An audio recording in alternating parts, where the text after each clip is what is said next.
Yeah, good afternoon, everybody. Just giving it a few more minutes before we get started here. We'll go ahead and get everything rolling in a few minutes.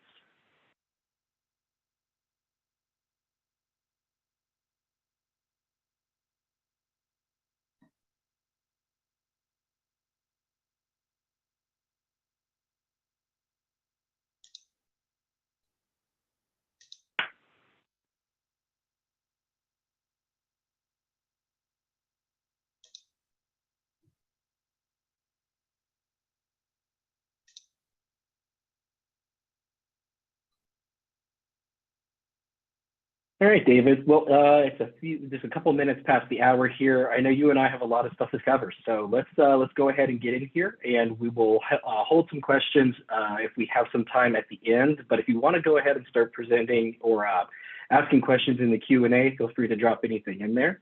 My name is Daniel Buckner. I am the Southeast Territory Manager for Revizto. And this is joining me is David Gomez, our Implementation Service Manager on the construction side. And I'm glad everybody could join us here today. We have a really fun Revizto 5.9 feature rollout. And in the past, we've kind of done these feature rollouts in 2 and 3 minute clips. But ever since our development team has been able to diversify, now that we're no longer hard at work with all hands on deck for our Clash automation, that gives our dev team time to kind of break off and focus on more one-off features here. So these new series of feature rollouts are going to be a little bit more deep dive. Instead of 4 to 5 minutes, we're going to spend a whole half hour going through a demo, showing off these new tool sets and features. And I think everybody's going to be pretty excited to see what we have for today's session.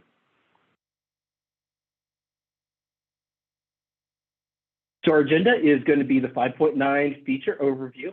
So we're going to be focusing on a lot of the clashing enhancements. And with that, we're going to use 2 different demo sets, one featuring some of the point cloud clashing that we have added in a previous version, but we have improved upon, as well as above and below tests. So those are going to be the anchors, demo sets of what we're going to use for the actual presentation this afternoon. We're going to look a little bit at the workspace updates. There have been a few changes in there, and then it's a few news and resources that we have available just to close things out.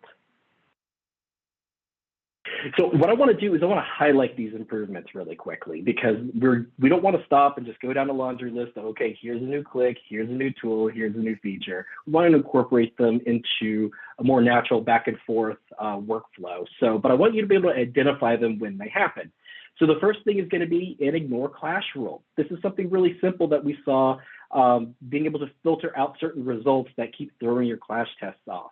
So if you have some sort of object that might be triggering and creating false positives for your clash test results, let's go ahead and filter those out at the beginning and move along with your clash analysis. We also have clash highlights for point clouds. Now, I alluded to this before. Our development team works really well about introducing a new feature, but what they do even better is once that feature is introduced, is teaching the software, Revizto, how to work with that feature even better and stronger. So that the actual platform gets smarter every single time we have a new release. So we want to show exactly what that 5.9 release and improvements mean for the point cloud clash results as well. We also have an above and below clash test. This is actually just looking for clearance above and below certain features of certain objects. Go ahead and plug that in whenever we're creating the clash test, and you're going to get different results for different workflows. Then moving on, the search sets by content. This is a real quick and easy one that makes a lot of sense, but is something that was recommended and requested a lot by our users. We're always trying to focus on BIM and VDC, but at the same time, we want to make Revizto a more powerful 2D tool. QA, QC, design review, all of those different 2D overviews and redlining that you're used to. The first key to that is finding the drawings that you need to work on quickly and immediately. So our search seats by content will allow you to search for details, specifications, anything that you need to locate on a certain drawing, we can easily search for now. Camera share, this is a favorite. Unfortunately, camera share has been on hold for all of Revizto 5, and it was one of our most popular features in version 4. It's finally back. Our dev team has been working hard to get it back in here. This is going to allow collaborators of multiple different hardware machines in multiple locations all share the same experience by leveraging camera share. It's much faster and more efficient than a Zoom or WebEx or some other digital meeting, and we'll kind of get into the details of that as well.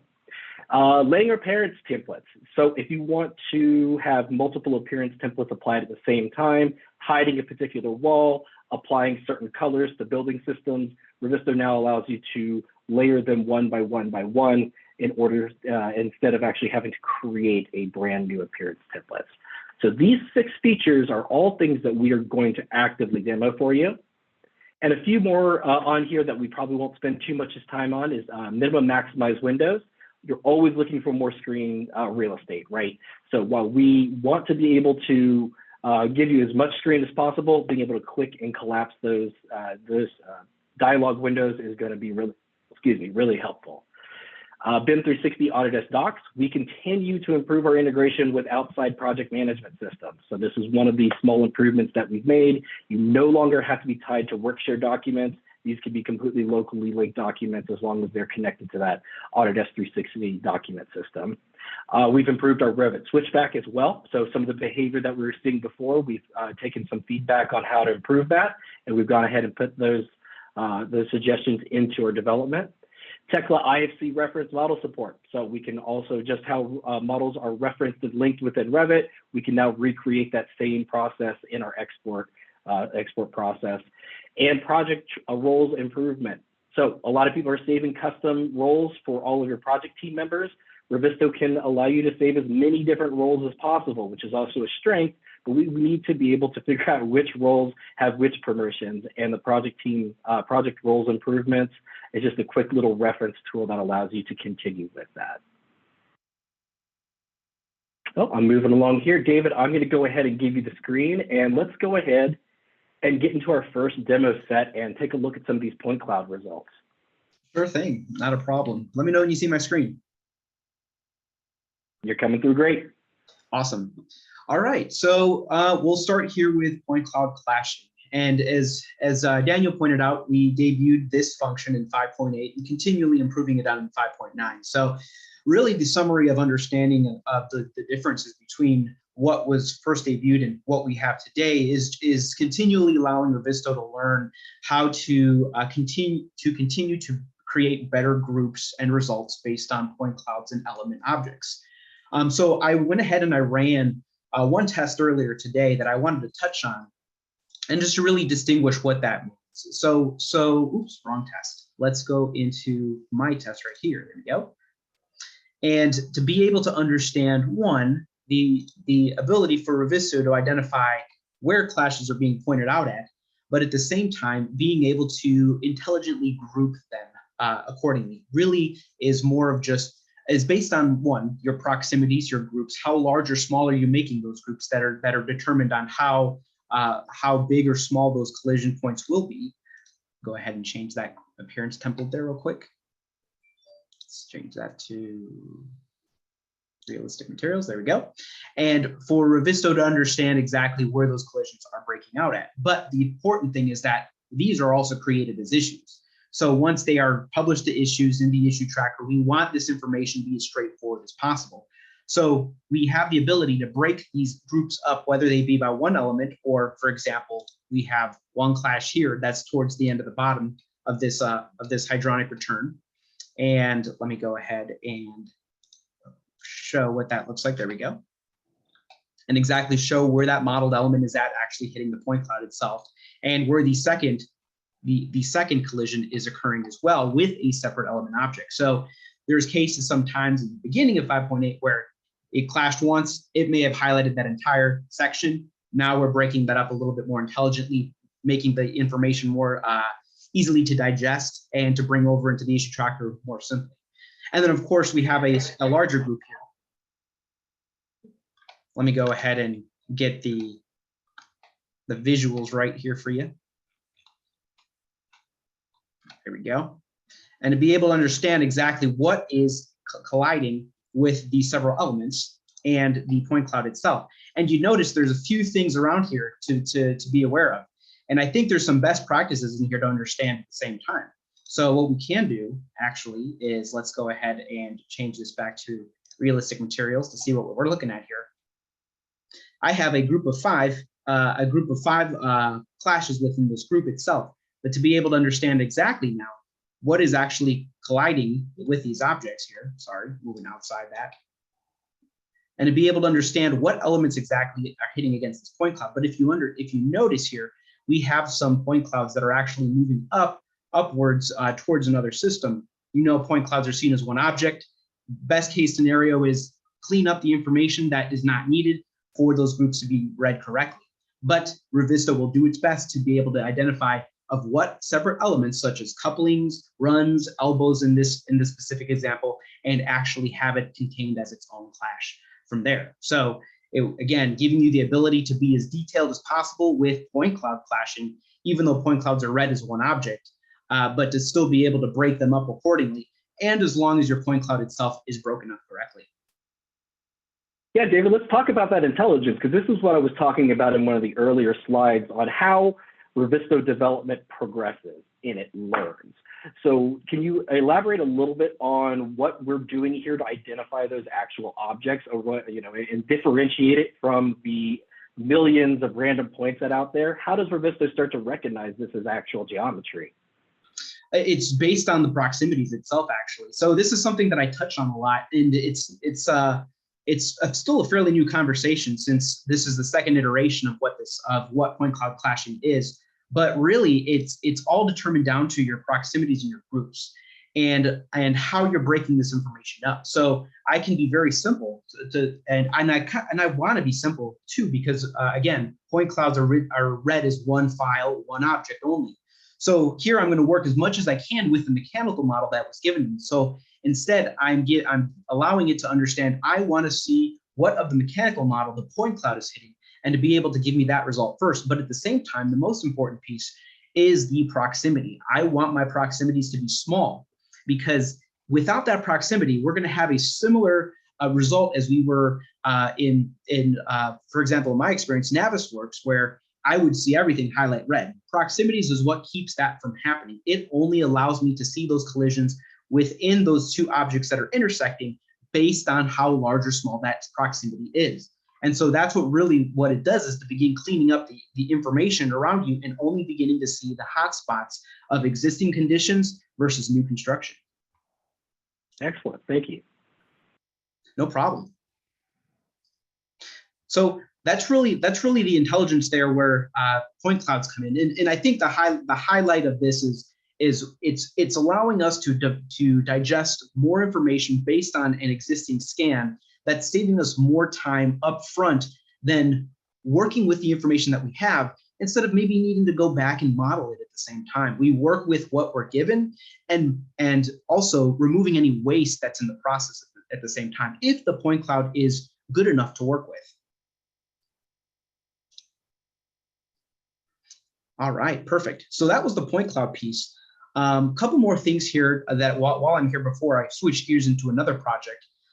We do have a function for minimize and maximize options. So for example, if I have several different screens here open, appearance profiler, search set, appearances can be used for different purposes on what you're using it for Revizto. But of course, it's self-explanatory. Minimize and maximize will then clean up your windows, use your viewer as you need it, maybe bring up different windows for a different purpose, or bring it back as the way you had it originally. So again, removing the ability to, if you have 4 to 5 different windows open, removes you 5 clicks in the process, a little bit easier. Quality of life feature that will continue to get better over time. Second one here is, of course, the camera share piece. This, again, I'm sure existing customers, if you notice, this has always been grayed out. Now it's highlighted again. And the ability and the purpose of camera share is it allows me to connect to those who are on the project. And so in this case, let me develop a scenario here for you. Daniel is on site.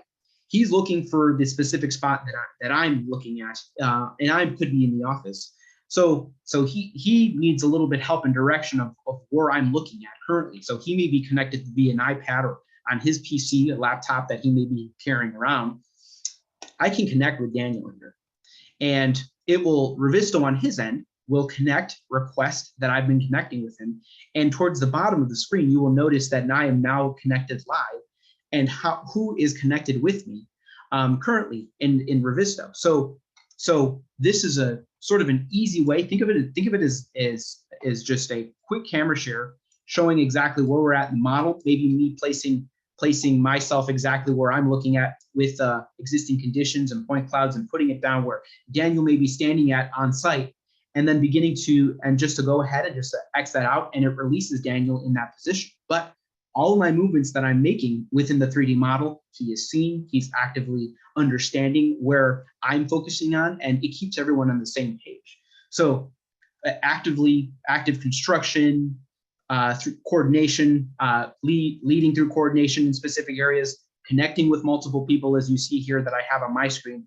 I can easily keep everyone in line. We're talking about the same thing. No one is moving around trying to figure out, one, the familiarity of the model, and two, we're all just in the same spot at once. So that's really what conveys the value there. So towards the second project, Daniel will do the reverse of it. He'll request access from me, and you'll see him drive my screen. Yeah, and a few other key points to our camera share on here that make it stand out a little bit is there is no ceiling. So you can see over in the corner, myself and our colleague Luke are currently in the project. David could invite us both, or singular like he did before, or if there are 50 people in here. If you have an entire design team, if you have owners, Revizto doesn't have a ceiling how many people can be in there.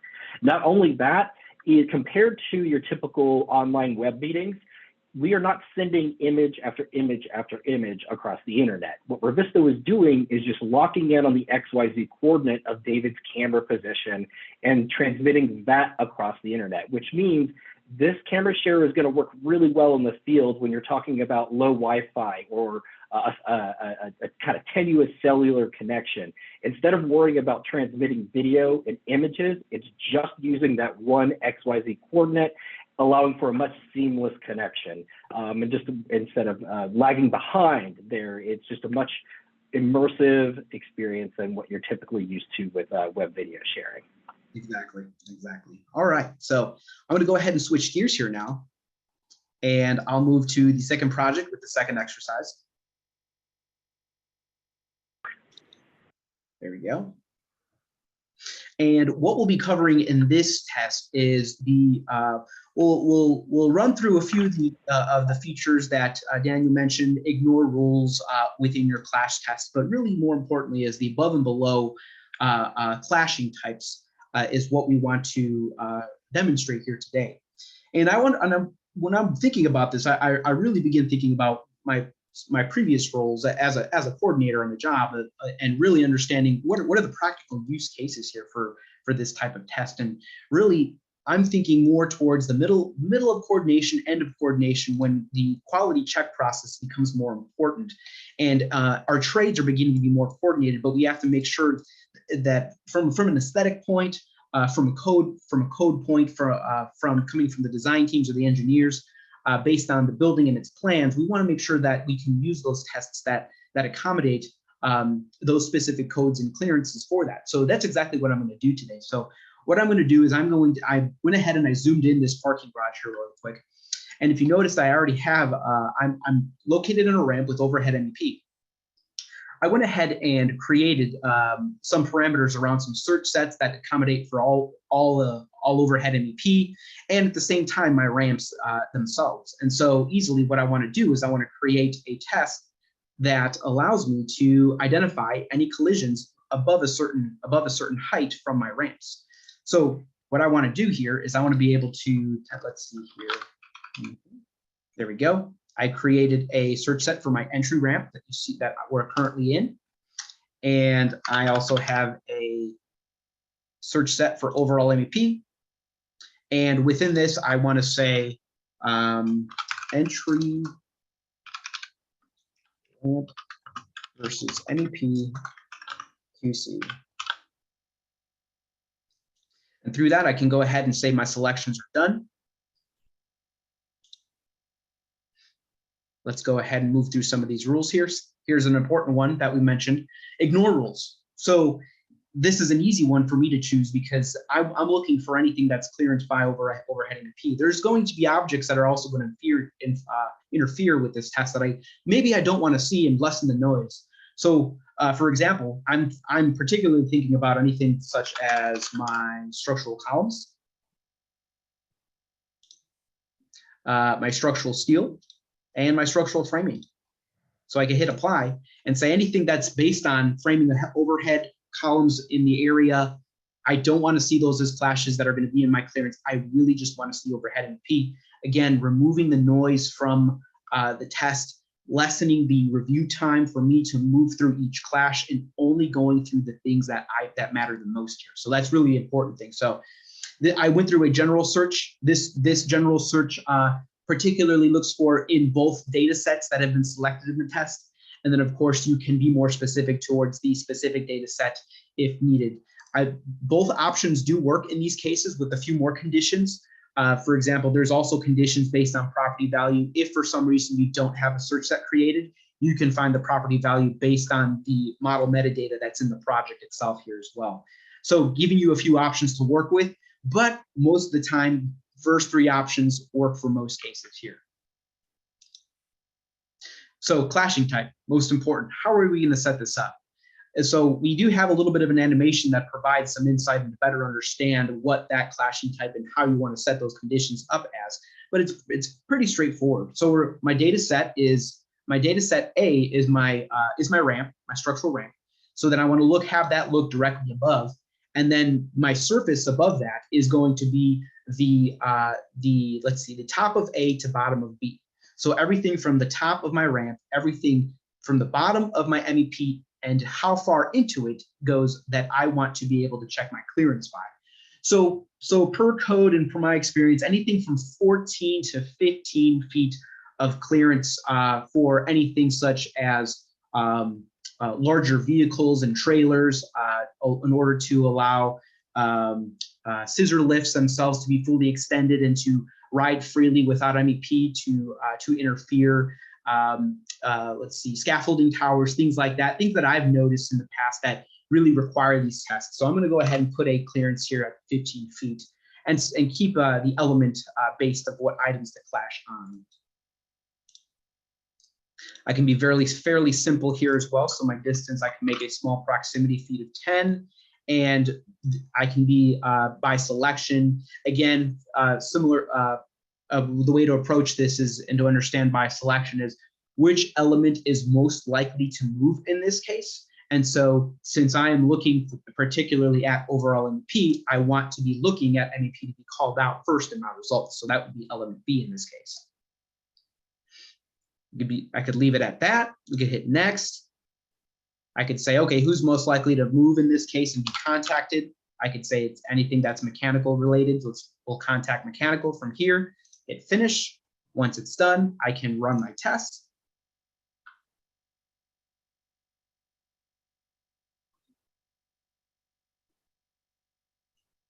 All right, test is run. I can access that test itself here. I can check that out. I can go ahead and just say, all right, let's look with what I got here. And through this, I can end up saying, I can show exactly. Let's turn on my appropriate appearance template here. Let's see, here we go. And to be able to see exactly what are my clashing objects in these cases. And so I can easily show my selection A being my ramp itself, and then being able to see what of mechanical is actually being hit. So I can isolate these objects, isolate these clashes, and actually see by the models itself, what are these collisions and what actually has to move per code requirements, and actually begin using these as ways to say, all right, well, let's create this as one issue or several issues based on the trades that are overhead and violating this code, and end up saying we need to clean this up, because if not, we have a problem. So these are just easy cases to begin showing this information as is, or beginning to really just show it in a way that everyone needs to digest it. So here I have isolated clashes that are shown. I can isolate this information in transparency, or I can just say, let's just show everything back to my home hidden view and show it as it is. Let's see here. There we go. There we go. And show it that way instead to be able to see what this information calls out and to be able to say everything within here has now the information by the selection of what exactly that I'm hitting. So exactly just showing what that is. Let's just isolate that clash. There we go.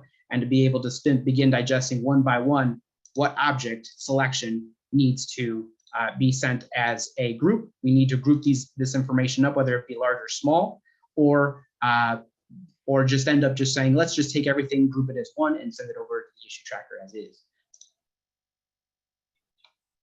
There are a few more examples that I went ahead and worked on as well. So this is just one specific case, but there are also similar ways that I broke out those tests as well. There is, let's look for it. It is, let's see, fixture. There it is, light fixture clearance quality check. And so within these cases, now we have a specific one that's based on light fixtures that anything that is based on a directly below test that is maybe in the way of the light fixture and obstructing the light itself would now be shown as its own clash as well. So we could go down here.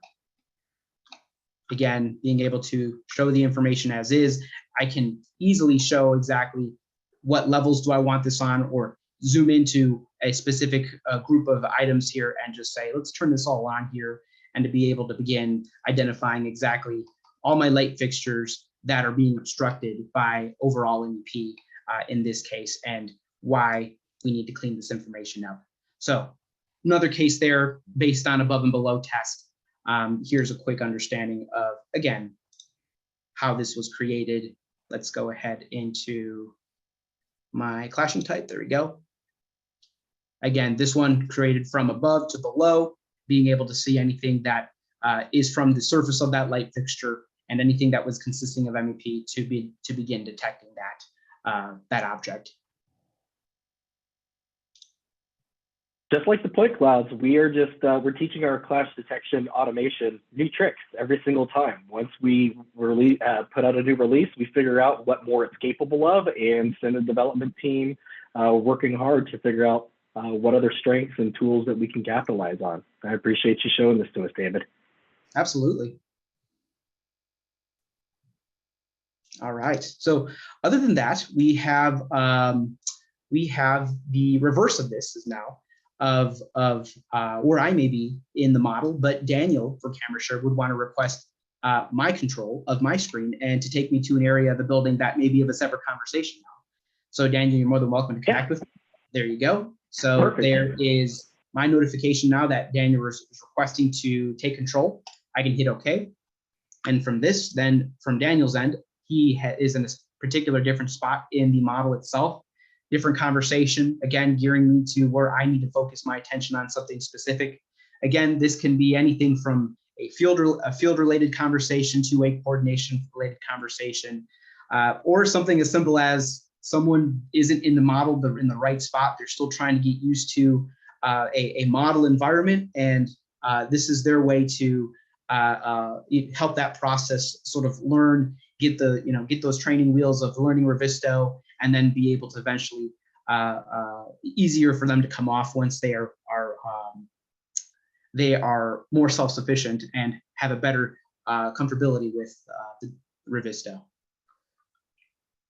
So all by his object selections, his windows that he's pulling up, and exactly as you see it, then Daniel, once he disconnects from my end, will then take me back to where he last left me. And one little quick question in regards to the camera share when we were demoing it before, whether or not a person has to be a project team member to benefit from this. And yes, they do.